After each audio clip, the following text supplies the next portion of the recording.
E aí, galerinha do oitavo ano, tudo tranquilo? Eu resolvi gravar um videozinho aqui pra gente corrigir as 4 listinhas que eu passei pra vocês, tá bom? Então, eu quero que vocês façam o seguinte, nesse momento vocês pausem o vídeo, tá?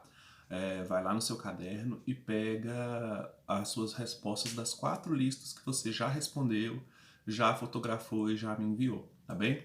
Eu vou fazer uma explicação rápida aqui dessas listas para você poder corrigir se você respondeu ela corretamente ou se você errou. E se você errou, você arruma aí, tá bem? Eu tô fazendo isso para dar uma aliviada, para vocês não ficarem com muita tarefa para fazer. Então, hoje a coisa vai ser bem mais tranquila, né? A única coisa que você tem que fazer é assistir esse vídeo corrigindo sua lista, tá? Não precisa me enviar nada, tá beleza? Vamos lá, ó. Na nossa listinha número 1, ela tratava de teorias evolutivas, né? Então, a primeira questão da lista 1, ela vai falar o seguinte, ó. Lamarck propôs que os seres vivos sofrem modificações ao longo do tempo e que essas modificações ocorrem de acordo com o meio ambiente. Para explicar isso, para explicar como isso ocorre, ele propôs 2 leis. Quais eram essas leis? E explique cada uma, né? Então, Lamarck ele propôs 2 leis, tá? A primeira lei foi a lei do uso e desuso. O que essa lei dizia? Que quando um indivíduo, um ser vivo, usa muito um órgão, esse órgão se desenvolve. Então, se a gente fosse fazer uma analogia para a nossa espécie, se você movimentar muito o seu braço vai se desenvolver, tá certo? Beleza. Então, se você utiliza muito um órgão, ele se desenvolve. Se você utiliza pouco esse órgão atrofia, tá certo? Essa é a lei do uso e desuso. Outra lei que ele afirmou também é a lei da transmissão dos caracteres adquiridos. O que essa lei quer dizer? Essa lei da transmissão dos caracteres adquiridos dizia que essa característica que foi desenvolvida durante a vida, pela utilização ou pela atrofia de um órgão, ela era transmitida de pai para filho. Ou seja, se você se exercitou muito, seu braço ficou forte, quando você tivesse um filho, seu filho também ia ter um braço desenvolvido, tá? A lei do uso e desuso, ela até que dá certo, né? Se você utiliza um órgão, ele desenvolve. Se você não utiliza, ele atrofia. Agora, a lei da transmissão dos caracteres adquiridos, ela não existe. Você não transmite para sua descendência, para os seus filhos, aquela característica que você adquiriu durante a sua vida. Você só transmite as características que são genéticas, tá? O Lamarck errou isso porque na época do Lamarck não tinha genética, né? Ainda não se conhecia genética, então por isso que ele não tinha de onde tirar a contradição dessa teoria dele, tá bem? Então essas são as 2 teorias do Lamarck: lei do uso e desuso e lei da transmissão dos caracteres adquiridos. Tranquilos? Questão número 2. Darwin também acreditava que os seres vivos sofriam modificações ao longo do tempo. Qual era o mecanismo de modificação das características defendido por Darwin? Então, no caso do Darwin, ele explicou a mesma coisa. Ele explicou como as características se modificam ao longo do tempo, mas com base em outros 2 pressupostos. Quais eram esses pressupostos? Primeiro, a variação individual. Quando você compara 2 seres vivos, existem diferenças de um para o outro, ou seja, não existem 2 seres vivos idênticos, né? Se eu for comparar o tamanho do meu dedo com o tamanho do dedo de qualquer outra pessoa, o tamanho vai ser diferente. Então, isso você aplica para todas as características, tá? Não existem 2 pessoas com as mesmas características, com características idênticas. Isso é o quê? Isso é a variação individual, tá bem? E em cima da variação individual, você tem a seleção natural. Então, a palavra-chave para a teoria do Darwin é essa: seleção natural, tá? Então, de acordo com Darwin, você tem a seleção natural atuando em cima das variações individuais, e aí você tem assim o aprimoramento de uma característica ou de outra. Qual característica? Aquela que for mais favorável para a sobrevivência do indivíduo e para a reprodução, né? Aquela que torna ele mais bem adaptado ao meio ambiente. Tudo bem? Essa é a número 2. Número 3. Elabore um texto comparando as teorias de Lamarck e Darwin. Aí é só você fazer um resuminho da questão 1 e da questão 2, né? Os dois cientistas, os 2 pensadores pensavam ou tinham a convicção de que as espécies se modificam ao longo do tempo, tá? Então isso era comum. Lamarck acreditava que essas modificações aconteciam com base na lei do uso e desuso e na transmissão dos caracteres adquiridos. Já o Darwin acreditava que essas modificações aconteciam com base na variação individual e na seleção natural, Tá beleza? Essa foi a nossa listinha de número 1. Bom, então vamos para a nossa listinha 2, né, galera? O que está dizendo na nossa listinha 2? Ó? Ela fala de sistema endócrino, né? Aí a primeira pergunta é assim, ó, quais são as funções básicas do sistema endócrino? Então é uma coisa muito simples, gente. O sistema endócrino, ele é um sistema de regulação, tá? Ele é um sistema de coordenação. O que significa isso? Você tem espalhado pelo corpo vários órgãos, né?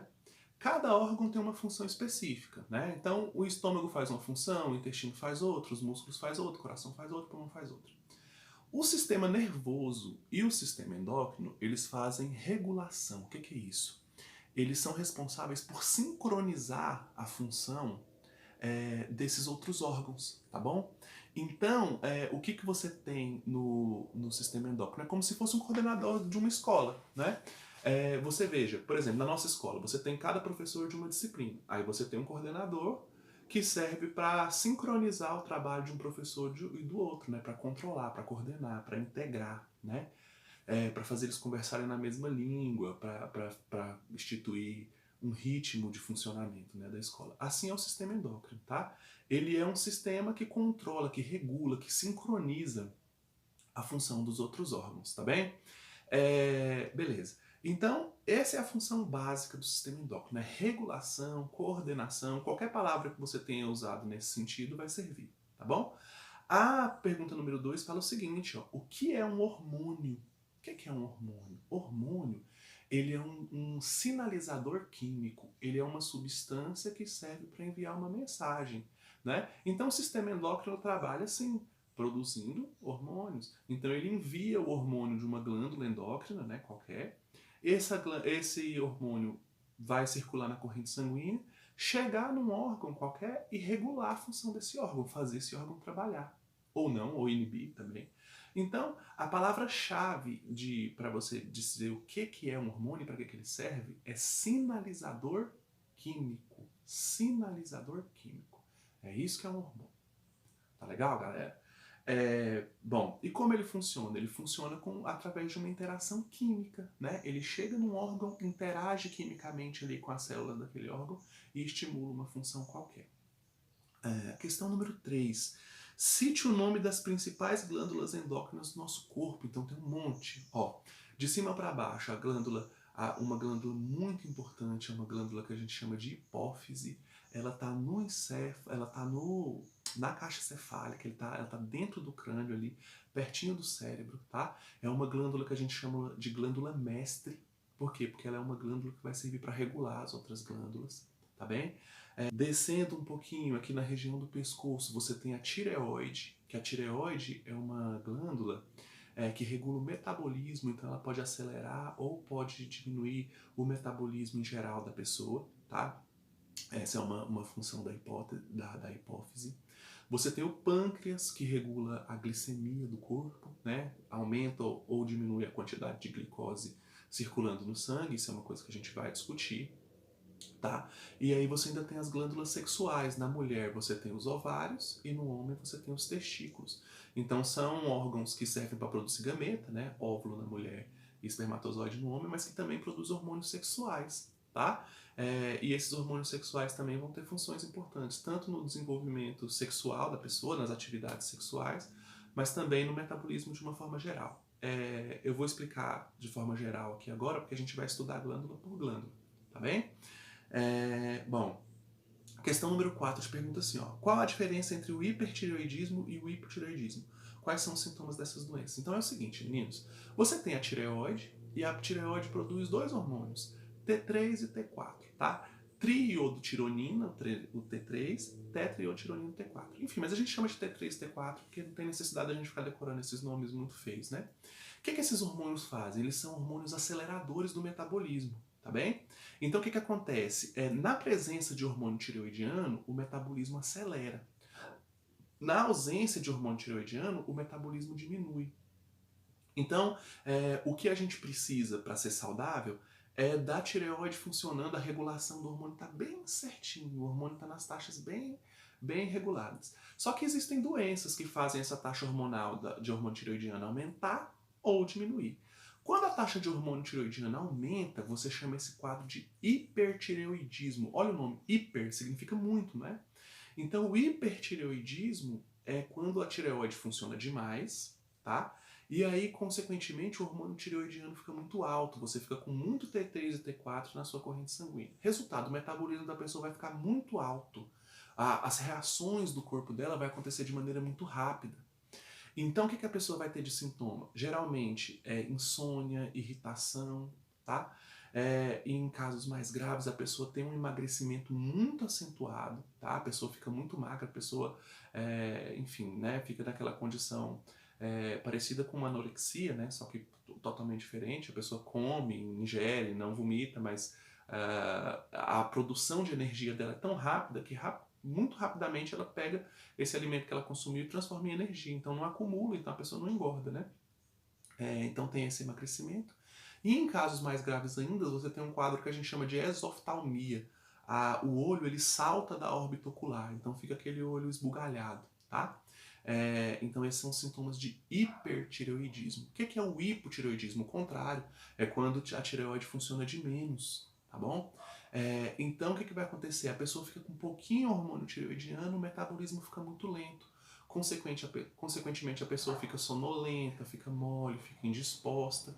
Com o passar do tempo, a tendência é que a pessoa engorde muito rapidamente. Por quê? Porque a pessoa não consegue transformar o alimento que ela ingeriu em energia. Então esse alimento acumula na forma de gordura e a pessoa acaba tendo uma tendência a engordar, tá bem? Esses são os sintomas de hipotireoidismo, tá certo? E a questão número 5, que é a última dessa lista, o que é o mecanismo de feedback? Mecanismo de feedback é um mecanismo de regulação. A presença de um hormônio inibe a formação de outro hormônio. Então, como um hormônio inibe o outro, esses hormônios eles trabalham um regulando o outro. Então, é um mecanismo de feedback, de resposta, né? Então, o que é o mecanismo de feedback? É um mecanismo de controle das taxas hormonais. Como? Com um hormônio inibindo o outro, geralmente. Tá bem? Gente, essa foi nossa segunda listinha, tá bom? Aí vem nossa terceira listinha, moçada, que é aquela que fala de sistema nervoso, tá bom? Eu coloquei o sistema nervoso também, já nesse ritmo, porque a gente estava estudando regulação, né? Eu falei, não, então vamos estudar logo o sistema nervoso. Porque aí, chutei a câmera aqui. Aí vamos estudar logo o sistema nervoso, porque aí a gente já estuda tudo que tem que ser estudado sobre regulação, tá bom? A questão número 1 dessa terceira listinha é o seguinte: o que são neurônios? O que o neurônio é? O neurônio é uma célula, tá? E é uma célula especial. Por que ele é uma célula especial? Porque é uma célula especializada na transmissão, no transporte de informação. Então é uma célula que funciona como um fio condutor de informação. No caso do nosso sistema nervoso, essa informação ela é de natureza elétrica, tá certo? Então, o neurônio ele é uma célula especializada em transportar impulso elétrico, tá bom? O que é, traduzindo, o que é esse impulso elétrico? É a informação, tá? É a informação que vai dar origem às suas sensações, aos seus pensamentos, à sua imaginação, à sua inteligência, tá bem? Então, o neurônio é isso, é uma célula especializada em transmissão de informação, típica do sistema nervoso, tá bom? Qual a função do neurônio? Já respondi. Função do neurônio é o quê? É transportar informação, é transportar impulso elétrico, tá bem? Número 3, desenhe o neurônio e explique suas partes principais. Então, assim, qualquer imagem que você pesquisar no Google, aí você vai encontrar uma pancada de hormônio. Quais são as partes do neurônio? De neurônio, né? Você vai encontrar um monte de neurônio. Quais são as partes principais do neurônio? O que é o mínimo que você tem que desenhar? Você tem que me mostrar o corpo celular do neurônio, tá? Dentro do corpo celular do neurônio vai ter um núcleo, que é onde está a informação genética. Em redor do corpo celular você vai ter uns prolongamentos pequenos, né, uns prolongamentos menores, que a gente chama de dendritos, tá ok? E aí você tem um prolongamento maior no neurônio, um rabinho, um prolongamento comprido, que é o que a gente chama de axônio, tá bom? E esse axônio ainda é revestido por uma capa protetora, que a gente chama de bainha de mielina, tá bom? Se você desenhar essas partes aí, se você desenhou essas partes aí no seu exercício, tá certinho, tá bem? E a número 4 é o que é um neurotransmissor. Neurotransmissor é o quê? É uma substância química, é um regulador químico, um mediador químico, né? Um sinalizador, né? Químico, é melhor falar sinalizador. Então é uma substância que serve para mandar informação de um neurônio para o outro. Então, olha, a informação dentro do mesmo neurônio, ela é elétrica, né? Chega no finalzinho do neurônio, entre um neurônio e o outro você tem um espaço que a gente chama de sinapse. Esse impulso elétrico dispara a liberação dos neurotransmissores na sinapse. Esse neurotransmissor é um sinalizador químico. Quando ele interage com o neurônio da frente, ele estimula esse neurônio a disparar um outro impulso elétrico. E aí a informação vai indo para frente, tá? Então o que é um neurotransmissor? É um sinalizador químico, tá bom? Essa foi a nossa listinha de número 3. E aí, por fim, vem a nossa quarta listinha, né? A nossa quarta atividade, que é aquela que volta lá no sistema endócrino de novo, que é a que fala de pâncreas, tá bom? Então essa é a nossa quarta lista. Pega aí pra gente corrigir. Ó, a questão número 1 da quarta listinha é o seguinte: quais são os principais hormônios produzidos pelo pâncreas? Então são 2 hormônios. Onde que está o pâncreas, Michael? O pâncreas está na região abdominal, tá pertinho do estômago. Quais são os hormônios produzidos pelo pâncreas? 2. Insulina e glucagon, tá bom? Só uma curiosidade, o pâncreas ele não faz parte só do sistema endócrino. Ele também faz parte do sistema digestivo, tá? Então o pâncreas é uma glândula mista. É uma glândula endócrina, porque produz hormônio, insulina e glucagon, que eu já falei. Também é uma glândula exócrina, porque ele produz um suco digestivo, que a gente chama de suco pancreático, tá? Então, o pâncreas ele é um órgão que tem dupla função. A gente chama ele de glândula mista ou glândula anfícrina, né? Nome feio danado, mas enfim, é o nome que tem. Então, o que acontece, moçada? Então, ele produz 2 hormônios, insulina e glucagon. Então, eu respondi a questão 1. Né? Questão número 2. Qual a diferença entre as atuações da insulina e glucagon? É simples, ó. Os 2 hormônios servem para regular a taxa de glicose no sangue, tá? Um aumenta e o outro diminui. Quem aumenta a taxa de açúcar no sangue? O glucagon. Quem diminui? A insulina. Como que o glucagon aumenta? É o seguinte, existe uma reserva de açúcar no nosso corpo que se chama glicogênio. O glicogênio está nos músculos e o glicogênio também está no fígado. Quando o seu pâncreas produz glucagon, o glucagon vai lá nessas reservas de glicogênio, quebra o glicogênio liberando glicose. Tá? O glicogênio nada mais é do que uma reserva, um armazenamento de glicose. Então, o glucagon vai lá e quebra esse glicogênio, libera glicose na corrente sanguínea. O que vai acontecer com a taxa de açúcar no sangue? Fica elevada, tá certo? O que a insulina faz? A insulina é um hormônio que mobiliza esse açúcar que está no sangue para dentro das células. Então, consequentemente, ele vai diminuir a taxa de açúcar no sangue, tá certo? Por que diminui? Porque tira o açúcar do sangue e coloca o açúcar dentro da célula. Ele é como se fosse uma chavinha que abre a membrana da célula para o açúcar entrar, tá bom? Então o glucagon aumenta a taxa, a insulina faz o quê? Diminui. Na pessoa saudável, você tem um balanço entre esses 2 hormônios e a taxa de açúcar da pessoa fica sempre estável, né? Fica sempre dentro de limites aceitáveis. Aí a gente entra na nossa pergunta número 3. O que é a diabetes? Diabetes é o excesso de açúcar no sangue. É uma doença que faz com que o açúcar, a taxa de açúcar, ela fica sempre elevada, tá? Bom, como que a diabetes surge? Tem 2 tipos de diabetes, a diabetes tipo 1 e a diabetes tipo 2. O que é a diabetes tipo 1? É aquela que a pessoa não produz insulina ou produz uma insulina deformada que não funciona. Então, ou não produz insulina ou produz uma insulina que não funciona. Se não tem insulina, o açúcar não entra dentro da célula. Não entrando dentro da célula, esse açúcar fica no sangue, tá? E isso vai gerar uma série de problemas. Então pode gerar uma degeneração do sistema nervoso. Essa degeneração pode levar a pessoa à cegueira, à paralisia, tá? A algum tipo de deturpação do sistema nervoso da pessoa. E pode atuar em vários locais. Gera uma dificuldade muito grande de cicatrização, tá? Gera trombose, então pode fazer a pessoa ter que amputar algum órgão, principalmente nas extremidades do corpo, tipo o pé, dedo do pé, ou às vezes a mão também. Que mais que a diabetes provoca? Altera o funcionamento do rim, então pode fazer o rim começar a funcionar de maneira deficiente e até perder a função renal em casos graves, né? A diabetes também pode provocar uma alteração muito grande na pressão sanguínea, o que pode levar a pessoa a um derrame, por exemplo, ou a um infarto, tá? Então, diabetes é uma doença muito séria. A tipo 1 é aquela que a pessoa não produz a insulina. Como que você trata? Você trata fazendo dieta, né, para evitar ao máximo a ingestão de açúcar, né?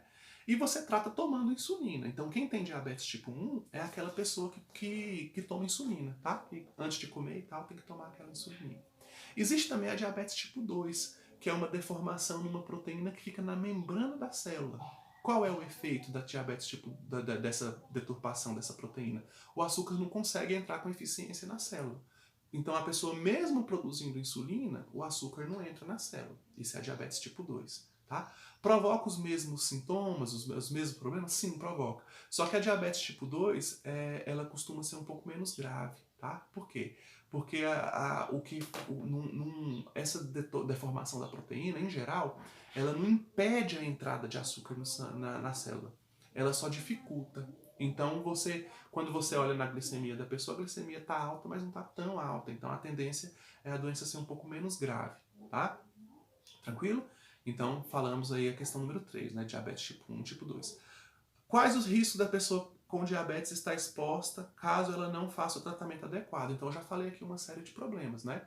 Está exposto à alteração da pressão sanguínea, o que pode levar a infarto ou a derrame. Está exposto à dificuldade de cicatrização, então se a pessoa se machucar, aquele machucado vai ficar infeccionado e vai demorar muito a sarar. Isso pode gerar um quadro que pode levar à amputação, por exemplo, tá? Aumenta a tendência da pessoa ter trombose, que também provoca amputação. A diabetes também pode provocar uma degeneração do sistema nervoso da pessoa, o que pode levar a uma cegueira, por exemplo, ou a uma paralisia de alguma parte do corpo, tá? Então tudo isso é efeito, é risco da diabetes não tratada, tá beleza? Meninos, é isso aí, essa foi nossa quarta listinha. Vamos ter força aí nesse momento de quarentena. Eu sei que tá difícil manter a rotina de estudo. Eu sei que tem vários estudantes que não têm celular, que às vezes só pega o celular no fim de semana, que às vezes só pega o celular quando o pai chega do serviço. Então isso está gerando muita dificuldade para essas atividades online, tá? Não se preocupem se você se atrasar ou se você não conseguir fazer uma atividade ou outra por conta dessas dificuldades, porque a gente, quando voltar ao sistema presencial, a gente vai se esforçar para tentar recuperar o prejuízo dessas pessoas que estão tendo problema, tá? Então, se você conhece algum colega que está nessa situação, talvez, obviamente, ele não vai ver meu vídeo, que o problema dele é justamente acessar a internet, mas leva esse recado meu para esse colega, tá bom? E para você que está tendo celular, que está tendo internet na sua casa, que está com a sua situação financeira mais ou menos boa, não tá para ninguém, né? Mas assim, que está mais ou menos controlada, nesse período tá difícil, é uma dificuldade grande, eu sei, mas tenta fazer o seu melhor, tá? Cada um de nós tenta pegar e fazer o melhor que puder, e se você estiver fazendo o melhor que você dá conta, tá bom, tá? Quando tudo acabar essa quarentena, a gente se reúne de novo e a gente vai cuidar de resolver todos os problemas. Tá bom, moçada? Fica com Deus. Tchau, tchau.